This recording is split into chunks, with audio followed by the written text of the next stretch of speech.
Good morning. I'm almost scared to ask for a good morning after that title. The title, scripture reading was nice. The invitation to this point was nice. The communion talk was nice. And you get to the title and it's lost. Here he goes again.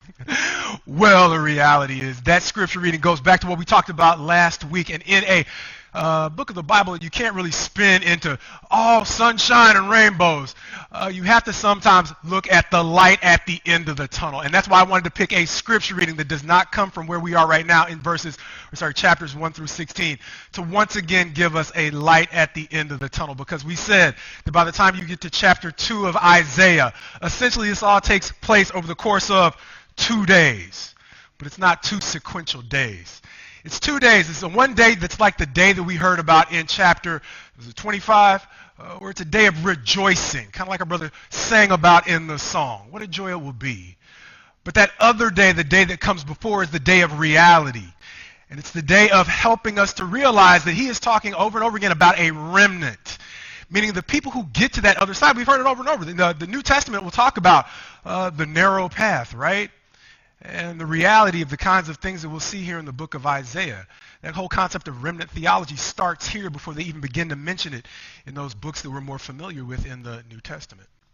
And so the other side of that whole concept of the day of rejoicing reminds me of something I had in the way of a conversation with a brother this morning. We both talked about, I mentioned running from time to time. But I never told the story of how I got started running. And I got started running because I went to a wedding one time, and I was going through the pictures with my friends after the wedding, and I was like, "Who's that?" And they paused, and I was like, "Oh my goodness, that was me." And I didn't realize it because one of my buddies who had been trying to tell me for a long time, "Marcus, we played football, but you're not working out anymore." And so he had been trying to tell me different ways that I really saw once I looked at my picture from that wedding photo. And so as me and the brother were reminiscing about all the challenges later on in life that keep us away from from being able to stay in the habits that we once valued, because sometimes health gets in the way. Sometimes time gets in the way. The book of Isaiah is a book that has a lot to do about the things that God does to get our attention so that he can get us to the point of that second day. And sometimes we call it bottoming out. And so for me, that wedding picture was me bottoming out. And that was the start of my running. Because the beautiful part of that story is I had a friend who had always been willing to run with me. He knew what it was like. He had been down that road years before. He did what they call debulking after we got through playing football. And I never wanted to debulk until I got to that point. And so the beautiful part of that story is he wasn't just there to tell me what I needed to do. He was there to walk alongside me once I was ready to do what was necessary to see that second day. And so that's a lot of what the book of Isaiah is about. And so when I'm looking at the title Lost, it really talks about that reality of what it's like on that first day. The day where I have to decide, am I going to try my best to be a part of the remnant, or am I going to still be content to walk that same path of eating like I was when I was still playing ball, but hadn't faced the reality of, well, you guys get it. We're going to start in chapter 1, because in chapter 1, that is where Israel is being confronted with the reality that they have grown distant from what they had been under the earlier days, as we mentioned last week, under King Uzziah. We said one of the difficult things about a prophet or a friend who's telling me, "Marcus, you need to debulk," is during the times before I can see it, everything feels normal. And that's exactly what we're seeing in Isaiah chapter 1, beginning around verse 13, where it reads. Let's start back at verse 12, which I didn't really tell him, so we probably got whatever verses I actually told him. Oh, he back there you go. All right, he knows that's it. He accounts for my short-sightedness, right? But let's begin in verse 12, where it says, when you come to appear before me, who has required of you this trampling of my courts? Bring no more vain offerings. Incense is an abomination to me.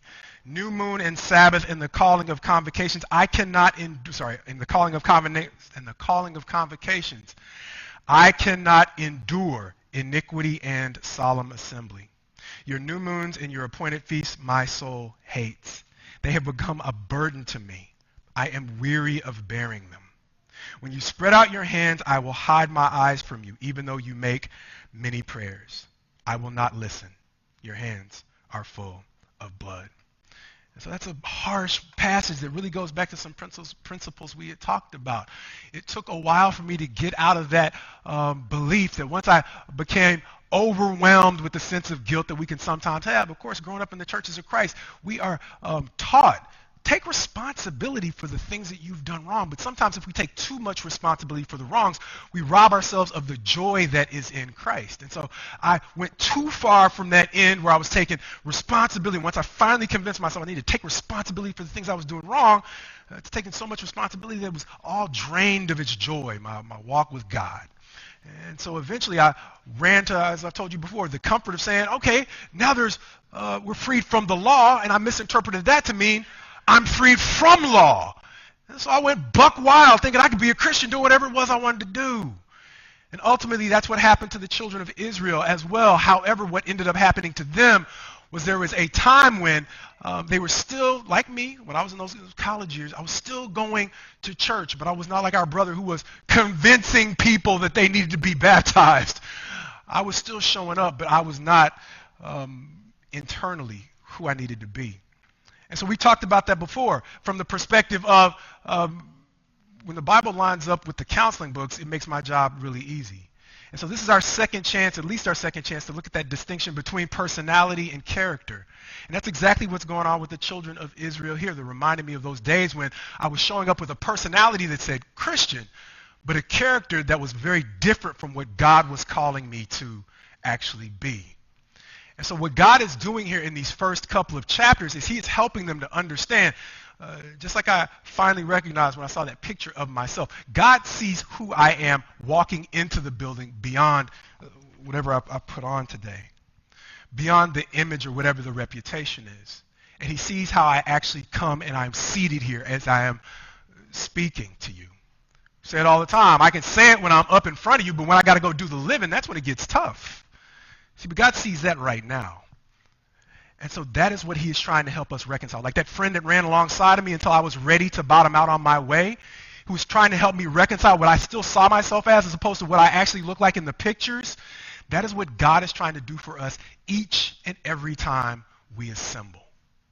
He is trying to reconcile the difference between our personality and our character so that we can be that remnant that will actually survive, as we said, this book of the judgment that's so similar to what we said our brother Barry is taking us through in the Revelation.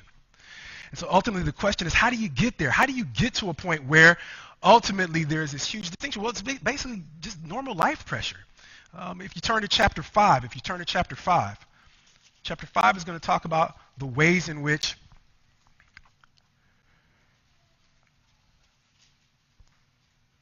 we can stumble into not simply having the pressure to present a face that isn't necessarily a true reflection of what we are, but what's even more dangerous is allowing that to become a fixed part of who we are, walking so consistently in that duality that it's just a part of what what we are when the chapter says in verse 18 of chapter 5, woe to those who draw iniquity with cords of falsehood, who draw sin as with cart ropes, who say, let him be quick, let him speed his work, that we may see it.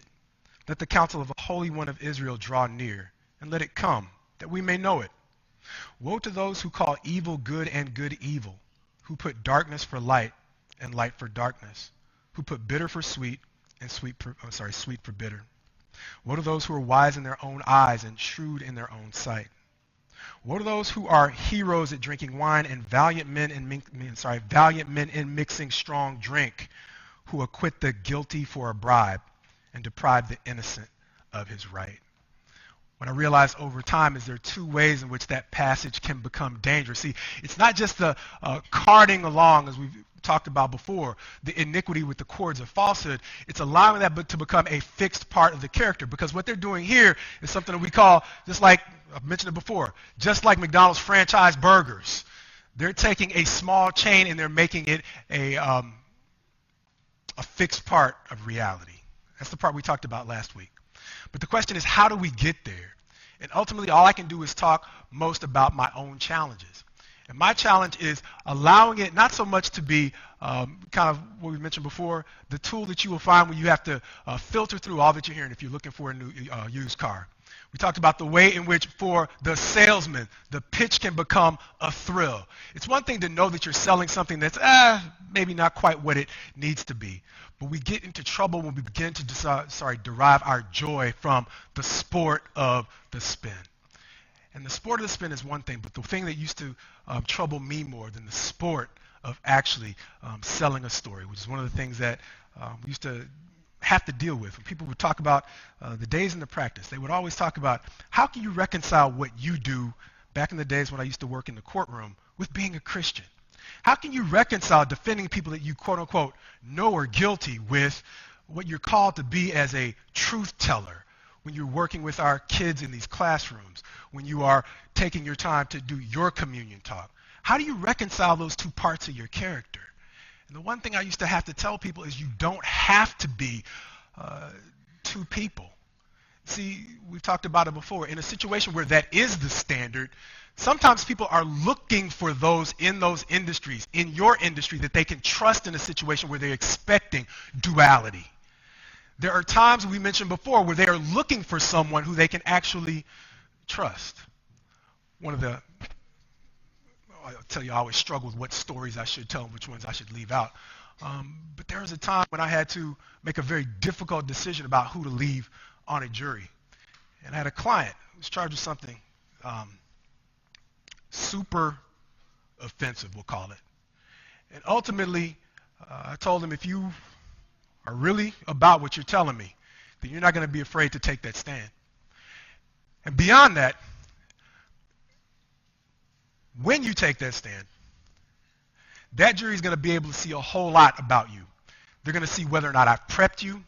They're going to see what kinds of things you are naturally saying, whether or not you can make eye contact with them, whether or not you flinch at certain questions, how much I object, how much they perceive me protecting you. Those are all the things that they're going to look at in determining whether or not you are guilty or innocent. So you're telling me one thing, but the truth is going to be told when you take that stand. Ultimately, I had to make a choice because there were some people on that jury who had been victims of the very same thing he was accused of doing. And so now I told him, we have another challenge. I can risk my license by leaving these people on the jury, but if you're as innocent as you're telling me, then we'll leave these people on the jury because we don't care what they've been through. They just want to know whether or not you're telling the truth. And if you are innocent, then you can look them in the eye and tell them that. So as we left those victims of that very same crime on the jury, and he took the witness stand, and I took pains not to object. I don't think I objected at all. What we ended up being surprised by was the fact that that jury ended up acquitting in about 20 minutes, which is the quickest I'd ever had a jury come back. That's not just to tell a war story. What it's to say is that there are times in which God is doing that very same thing in our lives. What he is trying to do is help us reconcile the difference between what we are called to be and what we really know we are inside. And so when he brings us away from the assembly into different places where people are reading us based upon our body language, our eye contact, based upon, in some ways, our reputation, right? We have an opportunity every time we go outside to say that these are the parts of my reputation that I really love and I really want people to accept me for at face value. We have an opportunity every time we go out to build that part of our reputation and our character. But then there's the other part, the parts that, you know what it's like living in, this isn't a small town, I've lived in small towns, but it doesn't take a whole lot to earn the kind of reputation I know as a preacher that you have to work to overcome. But the beauty of going back out into that town each day, or this town, or wherever you have to go and work each day, is you have an opportunity, no matter how difficult that road might be, to rebuild those parts of your reputation and your character that you wish you could just kind of have back. Those words that you let go, that I just wish I hadn't said that. Those things that you might have done that one day That one day, if I could have that one day back, these last 5 years would have gone a whole lot easier. See, the fact that we have a new opportunity today helps us understand that the reality of what he is talking here is not a death sentence for the children of Israel. It's simply a call to, as we said, as my friend was willing to do once I bottomed out, to run with me in that process of recovery. And so this is God's invitation to say we all have that battle. If we don't have any parts of our reputation that we need repaired, hats off to you. Come help me. Right? Because that's why we come together. It's because we all have some damaged parts, both privately and publicly, that we need healed. And so that's the thing that Israel has in common with Isaiah. Like we said in chapter 6, Isaiah chapter 6 wasn't an appeal for Isaiah to be like, now, if you all can do what you need to do to get right. No, Isaiah started with, I am a man of unclean lips. He started with his confession as a way of leading a nation of people who needed to confess and repent so that they could become the remnant. So that light at the end of the tunnel wasn't going to be a train as you hear it proverbially. It was actually a new opportunity. And so as we're singing the songs that talk about sing the wondrous love of Jesus, by the time we get to the New Testament, it says on the word of Moses, under the law of Moses, the word of 2 or 3 witnesses were enough to get us condemned. And they said if Moses' words were enough to get us condemned, and Moses himself had no view of what heaven was like, take a fresh look at Jesus and the things that he is telling us heaven is like. Because that's what his rules and commands are all about. They're just not arbitrary things telling us to stay away from this and you can enjoy this, but not that much. And no, these are words from a witness who understands. Like we talked about the metaphor of heaven before. When I went overseas, I had to learn to leave behind some of my Houston ways. I had to leave behind the language that was comfortable at home, or else I wouldn't be able to eat. And I was telling our brother in the young adults class that I felt bad when I started to lose some of my language because one of those missionaries from Brazil, when he came to the States, he didn't have anybody to talk to. And it should have been me, but I lost my Portuguese. So I couldn't talk to him anymore, right? And so that's what this is like. Like we said in the very first chapter, he's saying you've grown distant from what you had in the assembly, that unity between personality personality and character. And here the process along which that often takes place is, I promise to talk about the way that I get there. There are times when I do not necessarily want to project a false image, but I'm just afraid, as we've talked about, to be fully who I am. So I'm not trying to spin or manipulate you or sell you a car that's a lemon. I'm just frightened. But even in my fear, I'm being just as dishonest. And what God is telling us is that you have to let go of the fear. We talked about before, shocked at in the Revelation when he says those who are left out of the new creation that he's building. First up would be, they got to be liars, right, Blake? I'm calling you out, bro. But when we talked about it, we said, who's first on the list? It's the cowards. I never would have guessed that God's telling me I'm most in danger when I fail to confront my fears. I'm most in danger when I'm afraid to confront that fear that just about everybody else has. They just don't talk about it because everybody's afraid. And so when he's talking about this whole concept of duplicity, he is not condemning us for trying to sell lemons.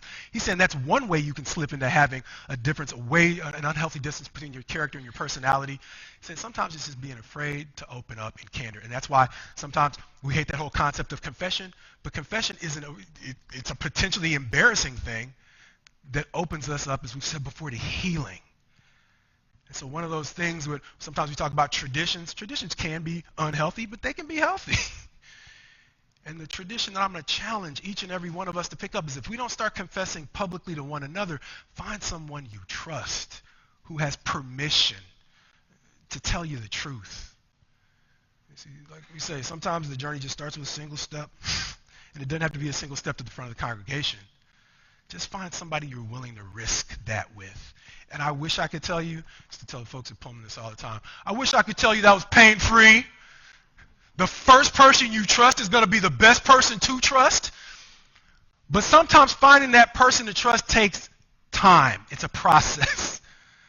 Sometimes you're going to open up to people who don't deserve your trust. And what that is going to do is going to make you want to bounce back into that shell and stop trusting anymore. That is the devil at work, trying to put us all back into places where God cannot fully heal us. Being betrayed is part of it. How do you know? Judas. That was part of Jesus' cross. And literally when he's talking about walking toward that second day, that day of rest, he's like, betrayal is something you're going to have to be able to endure. Oh, I'm convicting myself because you all know I'm super private. But it's still one of those things where it's what the path to healing the light has to get in. I've told this story before. Might not have told it here, but it was about a medic who had come back from, I think it was Afghanistan. He started a ministry, not a ministry.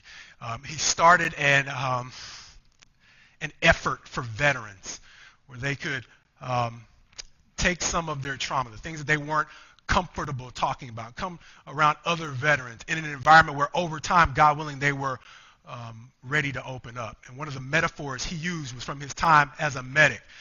There were some things that he had to do in the way of field dressing that didn't allow him to completely start the process of healing once they got a person back to the doctors. So sometimes the process of taking off the field dressing was very painful. And ultimately, if they weren't willing to endure the pain of removing the field dressing, they never got to the full healing that they needed. And so he likened that to the process of healing coming back home. He said the process of healing is not really going to take place for any one of us, or he said for them, unless they allowed someone to remove the field dressing. The temporary things they placed over the wounds to just get them by from day to day. So I'm just stealing from that story that I heard from somebody else who had to go through this similar process. It reminded me of what we're literally watching God do here through Isaiah. There's some things I need you to let me tear the space or tear the covering off of that wound, because you're right. It's not healthy. It's not fair. It wasn't right. But at some point, you're going to have to learn to, as we said, trust again. And the process is painful. And so ultimately, when he's telling us that these are woes, yeah, the woes are very serious, but the woes aren't the point. Why? Because that's why we started off with the happy verse. All the woes come not because he's like, just wait, I'm coming to get you. He's like, if you stay there, I got bad news for you. But the bottom line is, Marcus, I want to run with you to get you where you need to be. So that's what he's talking about in Isaiah chapter 6. That's what he's talking about in Isaiah chapter 6. When he's talking about that whole concept of, the down part of Isaiah's mission is ultimately he was told, what do I say? Basically a passage that Jesus is going to quote. I want you to preach until their eyes are shut, their ears are closed, and their hearts aren't willing to hear. But it doesn't have to be that way. Because he's saying ultimately that was a place that they would get to if they wouldn't let him take the field dressing off. And ultimately understand how it fits in what God is doing in general. Because by the time you get to, or go back to Moses and the Exodus, there are these roughly 10 times it's going to talk about Pharaoh's heart being hardened. The thing I noticed about that sometimes back is I used to think it was just God hardening Pharaoh's heart. Not for about the first 5 times. Or at least the first 2 or 3. It's literally going to say Pharaoh hardened his own heart. And what happened over time was Pharaoh got in the habit of realizing he could repent for a little while, and as soon as things went well, he could go back to, I don't really have to let him go? Okay. And too often in life, that's what the healing looks like. Too often the healing is just, or we're willing to open up to God just long enough for him to get us through this moment. But when it says that God stepped in and hardened Pharaoh's heart, there was a point at which he was no longer going to allow Pharaoh to be fickle, is the word that we sometimes use. He's going to say, your plan, or my plan, is not going to be stopped by the fact that you can't figure out which side of the fence you actually want to walk. And so ultimately with us, we're looking at Isaiah now when the situation is essentially the same. Isaiah's commission as a prophet is to do the same thing that God did to Pharaoh back in the day. Preach until they don't want to hear it anymore. That shakes me up as a preacher because I don't necessarily, right? You want to preach to open ears. You want everybody to be happy. You want the song of invitation. Yeah, bring smiles. But the reality is, ultimately, that's not how it works. Not for the preacher and not for you either. And so part of what we have to do is what Brother Sean, a few weeks back, young adults class, Caitlin asked him, "What y'all talk about?" Okay, now I'm telling everything. Okay. And he was like, narcissism and sociopathy. And she was like, how'd you get there? Because Marcus is weird. Of course, the obvious answer. But beyond the obvious answer, somebody, thankfully, asked about cults. And I was like, well, those are two of the components of cults. Anyway, how did we get there? I don't remember. Bottom line is, ultimately, he was talking about this process, and I said, it's not just me.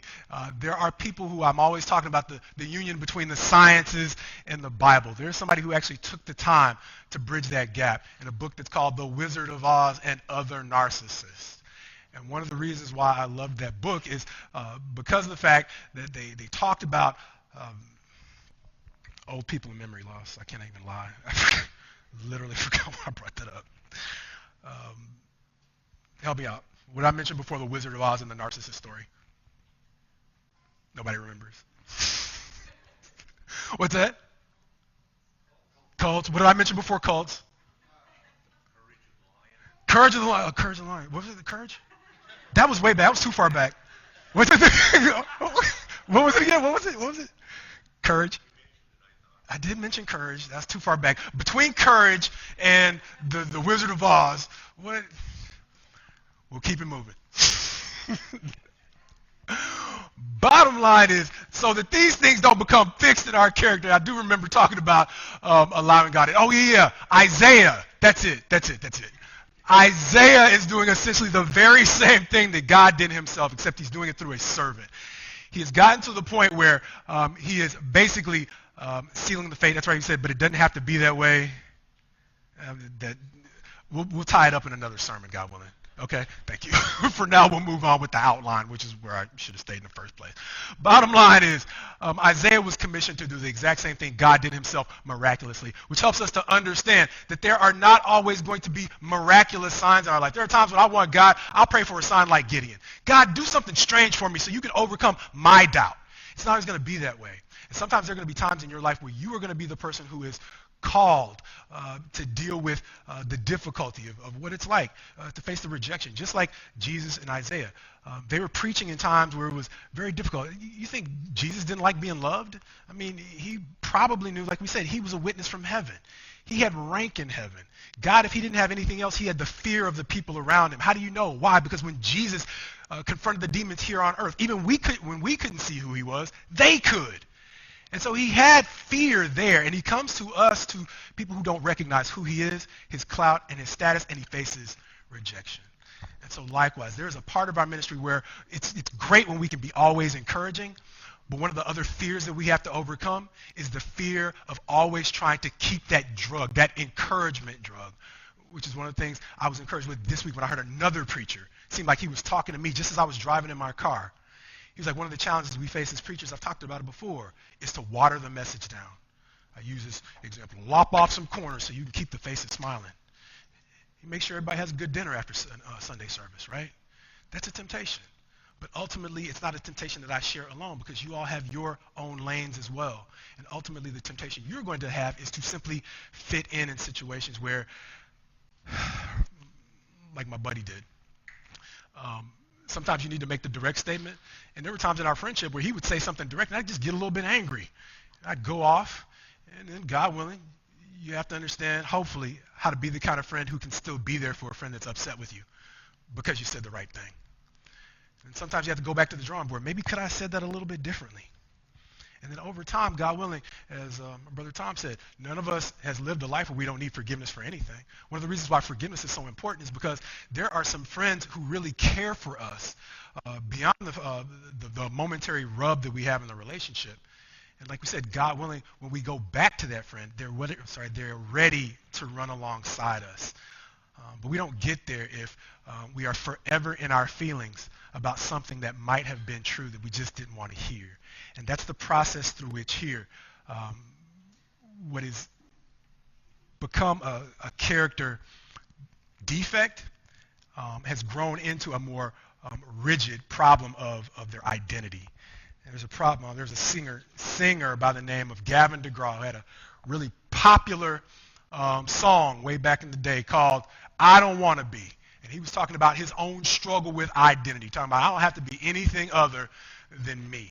And one of the lines he had in that song talked about I'm surrounded by identity crisis everywhere I turn. And by the time we get to chapter 10, if you turn to chapter 10 with me, you'll see the way in which Israel's temptation to fit into a certain mold had completely reshaped their identity. And they weren't alone. They weren't alone. Because by the time we get to chapter 10, they weren't the only ones dealing with it. They were looking at nations like Assyria, who they once looked at as a hero. Why? Because, as we mentioned, when the kingdom was divided, Judah was the little brother. They were the 2 tribes carved out of the 12. And so by the time you get to the early chapters of Isaiah, the big tribes, the 10 tribes, they decided they were going to invade the little brother because they were just there and available. But they thought they needed help, so they went to the Syrians to go get help to invade Judah. And Judah was terrified that these folks that they once looked up to had now turned on them, because that is literally the relationship that is described between Judah and Israel. It wasn't like Judah resented Israel. There wasn't a rivalry. They actually looked up to them. And so by the time the forces are accumulating outside the door, they're like, what are you doing? I thought we were buddies.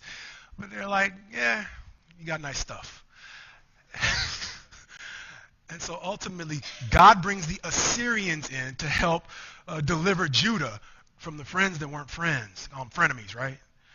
But after about 10 or 15 years of sitting as neighbors with Judah, Assyria starts to realize, wait a minute, they got nice stuff.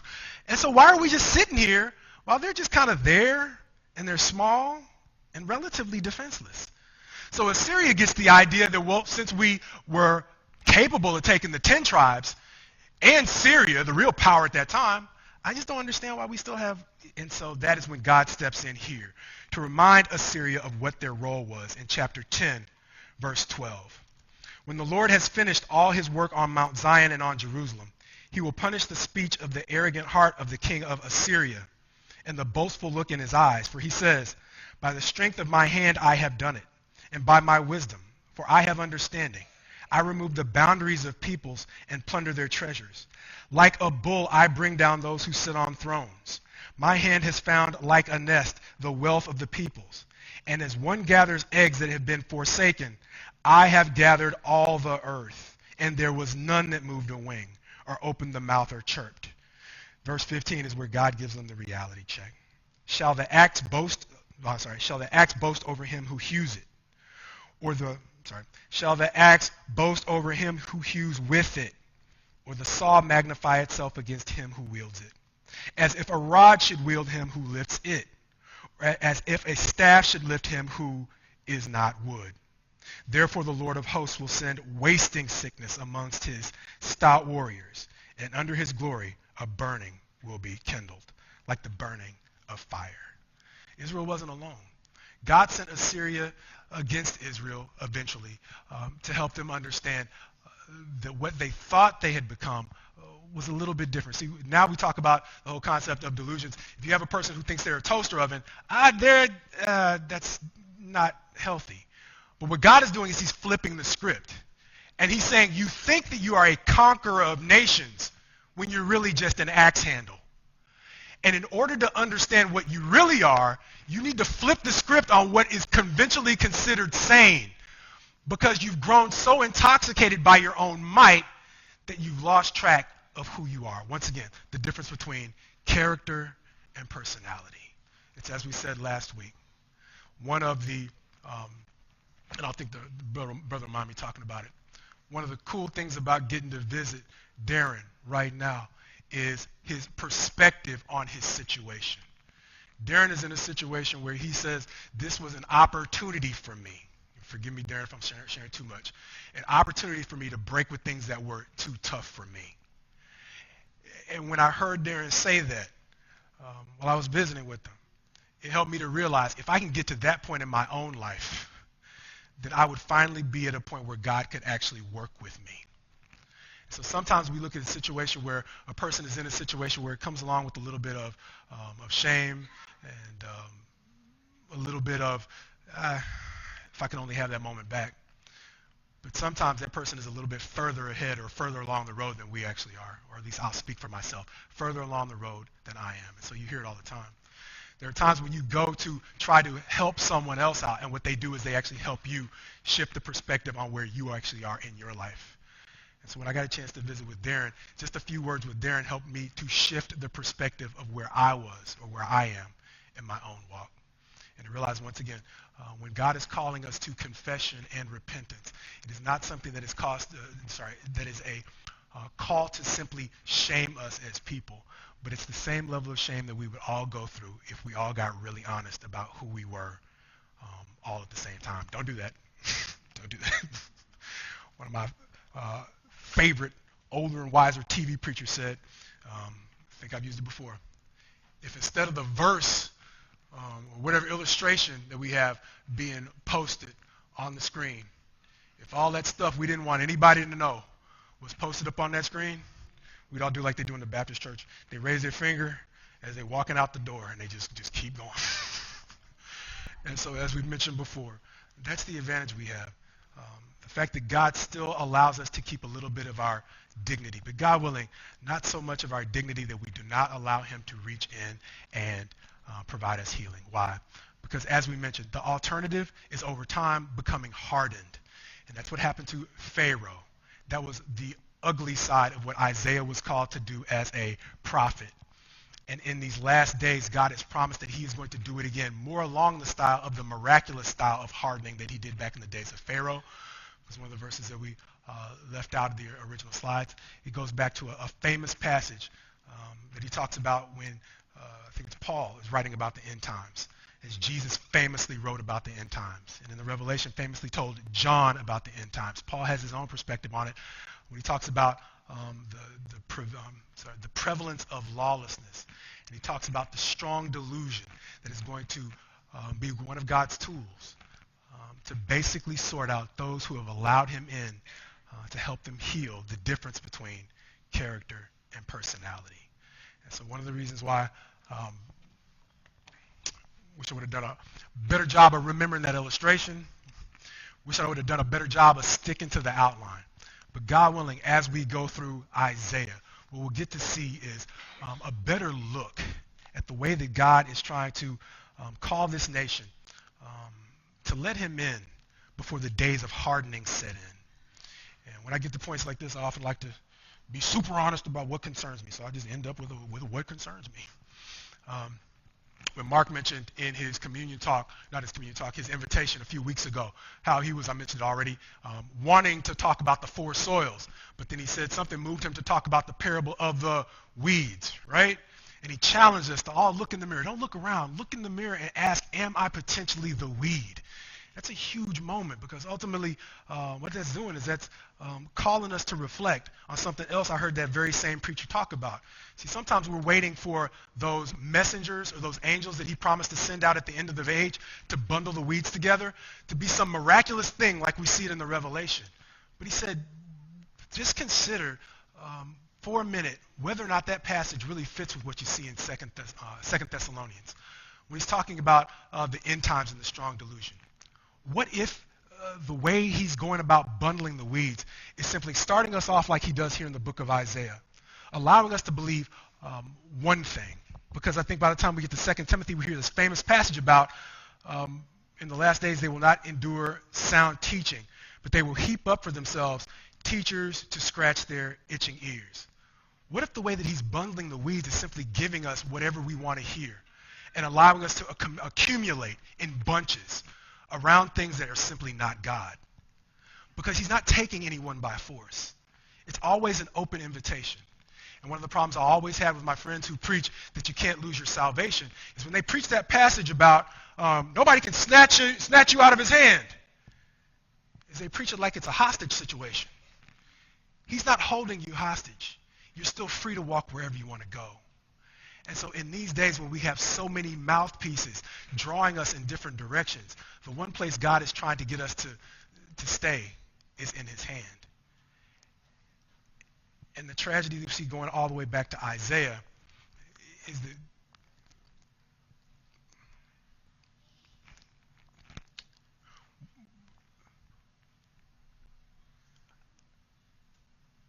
sometimes I just look for a new way to say it, and it's just the old way. It is. Sometimes we can walk right out of his hand assembling together every week. And that's the thing that frightens me. And so when you're talking about, brother, that whole concept of the weeds being on your heart, they were literally on my heart that same week. And so the reason I keep going back to that is because I'm trying to circle around it. I'm trying to say it nice. I'm trying to say it clever. But the bottom line is we all got choices to make once we leave here. I say that all the time. But the bottom line is, God willing, one of these other passages in Isaiah is going to say, my people die for a lack of knowledge. And I used to just look at that and I'd be like, I don't know what that means. What does that mean? I mean, I understand they probably need to read the Bible more. But the more I began to travel and God began to take me to different places, the vision of the people began to have a lot to do with me, to do with what I saw in their success and their failure as a group. And so if there's anything that I'm actually, God willing, calling us to do as a group, is to challenge ourselves to decide what's our vision for who we are as a people, so that we aren't struggling every time we leave the assembly to have someone else bundle us up into some definition of us that suits their interest. Because if we don't have our own identity in check by the time we leave this door, we're going to be vulnerable all over again. And ultimately, if there's anything we can do, I'm about to start rambling off the top of my head for real right now. I'm going to talk with the elders to brainstorm some things that we can do. To God willing to set a vision that will make sure that we are protected against the distractions and the garbage that confronts us every time we leave this building. Sometimes before. As soon as you pick up I should have set a timer. As soon as you pick up your phone, you don't even have to leave the building.